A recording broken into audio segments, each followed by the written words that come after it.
मालिक, मेरी बेटी लकड़ियां चुनकर आ रही थी। रंजीत सिंह के बेटे जगन्नाथ ठाकुर ने इसकी इज्जत लूट ली। हम गरीब हैं, इज्जत के सिवा हमारे पास कुछ नहीं है। अब कौन इससे शादी करेगा? अब कौन इसका हाथ थामेगा?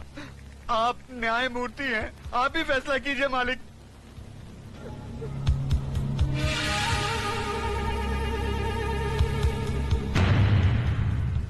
इस बात का कोई चश्मदीद गवाह है? मैं हूँ मालिक। तुम्हारा पायल से कोई रिश्ता है? जी हाँ, मैं इसकी काकी हूँ। तो फिर तुम्हारी गवाही नहीं मानी जाएगी। गवाही सिर्फ उसकी मानी जाएगी जिसने अपनी आंखों से देखा है, लेकिन इस लड़की के खानदान से उसका कोई रिश्ता ना हो। है कोई ऐसा साक्षी, ऐसा गवाह?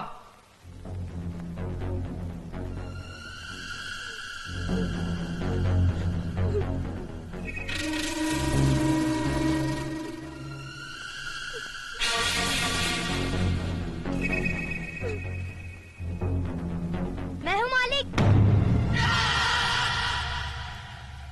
मैंने देखा है। तुमने क्या देखा है बेटे? मैंने देखा कि ये इस दीदी को जबरदस्ती अपने कंधे पे उठाकर पंपशीट में ले गया और दरवाजा बंद कर दिया। ये बचाओ बचाओ चिल्ला रही थी, मगर वहाँ कोई नहीं था।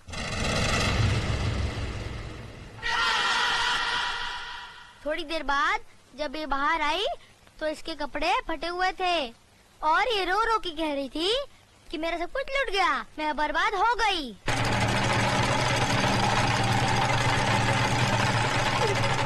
जगन्नाथ, कमीने कुत्ते, तूने इन गरीबों को क्या समझा है? ये वो गरीब मजदूर हैं जिनके खून पसीने की बरकत से हमारी धरती पर हरियाली जागती है। हमारे सर पर जमींदारी का ताज इन्हीं गरीबों की बदौलत है, जिसके बदले में उन्हें 2 वक्त की रोटी 2 गज की चादर मिलती है। और तूने उसी चादर में घुसकर इस गरीब की इज्जत लूट ली। फिर तुझ में और जानवर में क्या फर्क रहा? मुनीम जी, देवी माँ के मंदिर से सिंदूर ले आओ। जी मालिक। पायल, तुम इधर आओ। जिन हाथों से मजबूर करके इस कमीने ने तुम्हारी इज्जत लूटी, आज ये उन्हीं हाथों से तुम्हारी मांग भरेगा, तुम्हें अपनी पत्नी बनाएगा। ये हमारा फैसला है। गजराज, अपना फैसला बदल दे। आंखें मत दिखा। ये नीच जिसके पांव अगर मेरी हवेली के फर्श पर पड़े तो फर्श गंदा हो जाए, इस 2 टके की लड़की को तुम मेरे घर की बहू बना रहे हो। तो नहीं जानता, जमींदारों में तो ऐसी बातें होती ही रहती हैं। मजदूर औरतों और मालिकों के बीच में ऐसे खेल तो अक्सर होते रहते हैं। कोई अपनी बीवी नहीं बनाता उन्हें। खामोश! मजदूर औरतों की इज्जत जमींदारों के बाप दादाओं के कोई जागीर नहीं होती जिसे वो अपनी मनमानी करे, रोन दे, कुचले। इज्जत इज्जत होती है, चाहे वो किसी ठाकुर की बेटी हो या किसी मजदूर की। पागल हो गया तू? तुझे इंसाफ करने की अकल नहीं है। तेरा अंजाम बहुत बुरा होगा गजराज।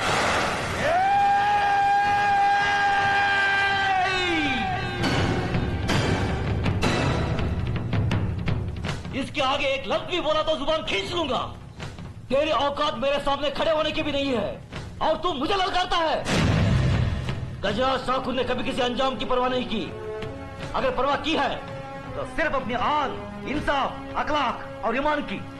इस लड़की की जन्म जात नाम इसकी कोई अहमियत नहीं है हमारी नजर में। अहमियत है तो सिर्फ इसकी इज्जत, इसकी पवित्रता की।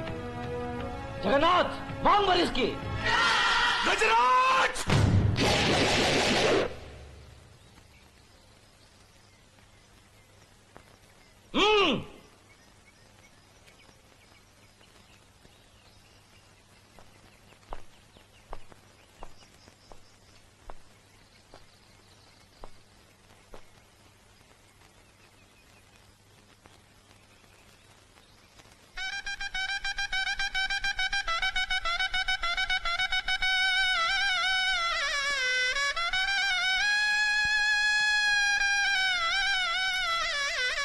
सदा सकीर हो बेटी। जगन्नाथ, अगर तुमने इसे कोई तकलीफ दी तो हमसे बुरा कोई नहीं होगा।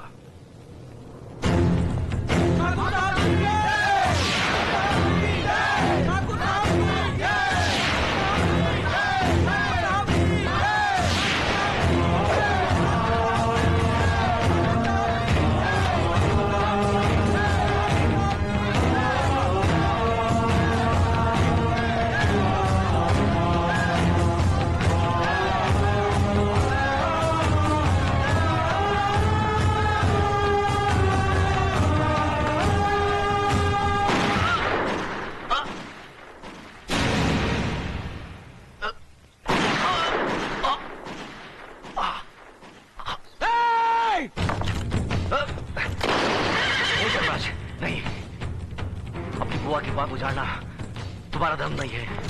बाबूजी, बाबूजी, भैया! मेरे भाई को मार डाला, मेरे देवता समान भाई को मार डाला। ये क्या किया तुमने? ये कैसा अनर्थ किया?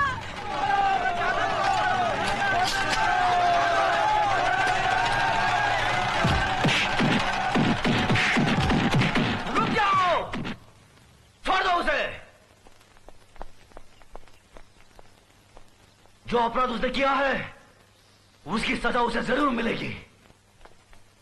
आज से 18 साल के लिए हम रणजीत सिंह ठाकुर को समाज और बिरादरी से बाहर करते हैं। आज के बाद अगर कोई भी इसके परिवार के साथ किसी भी तरीके का संबंध रखेगा तो उसको भी यही सजा मिलेगी। यह गजराज ठाकुर का फैसला है। भैया! भैया! बाबूजी, बाबूजी, बाबूजी। धर्मराज, न्याय करने वालों के लिए रिश्ते और जज्बात कोई मायने नहीं रखते। बेटे, जान चली जाए पर आन ना जाने पाए। जान देकर जो आन की रक्षा करता है वही न्यायाधीश इंसाफ के आकाश की बुलंदी को छूता है।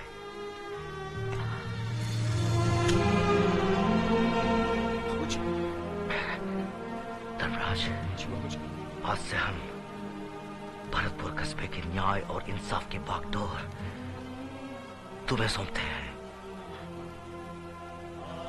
याद रखो बेटे, जिस दिन भी तुमने अनजाने में भी गलत फैसला किया तो समझ लो वही दिन तुम्हारी जिंदगी का आखिरी दिन होगा। बाबूजी, बाबूजी, भैया! बाबूजी।